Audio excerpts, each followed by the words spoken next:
தமிழ்நாடு நகர்ப்புற வாழ்விட மேம்பாட்டு வாரிய குடியிருப்பு மக்களுக்கு அடிப்படை வசதிகளை செய்து தரக்கோரி அறப்போர் இயக்கம் சார்பில் ஆர்ப்பாட்டம் நடைபெற்றது. கேளு சென்னை கேளு என்ற தலைப்பில் சென்னை எழும்பூரில் நடைபெற்ற ஆர்ப்பாட்டத்தில் துரைப்பாக்கம், கண்ணகி நகர், எழில் நகர், சுனாமி நகர் உள்ளிட்ட குடியிருப்புகளில் இருந்து வந்த மக்கள் தங்கள் குடியிருப்புகளில் சந்தித்து வரும் பிரச்சினைகள் குறித்து பகிர்ந்து கொண்டனர்.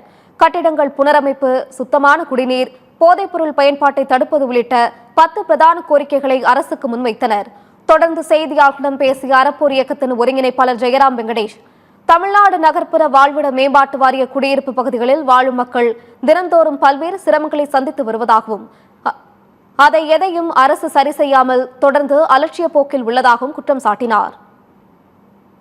நம்மளுடைய சென்னை மக்கள் கண்ணகி நகர், பெரும்பாக்கம், கேபி பார்க், செம்மஞ்சேரி, இந்த மாதிரி எல்லா இடங்கள்ல இருக்கக்கூடிய தமிழ்நாடு நகர்ப்புற மேம்பாட்டு வாரிய கட்டிடங்கள்லயும் மிக அதிகமான பிரச்சனைகளை தினந்தோறும் சந்திச்சிட்டு இருக்கிறாங்க.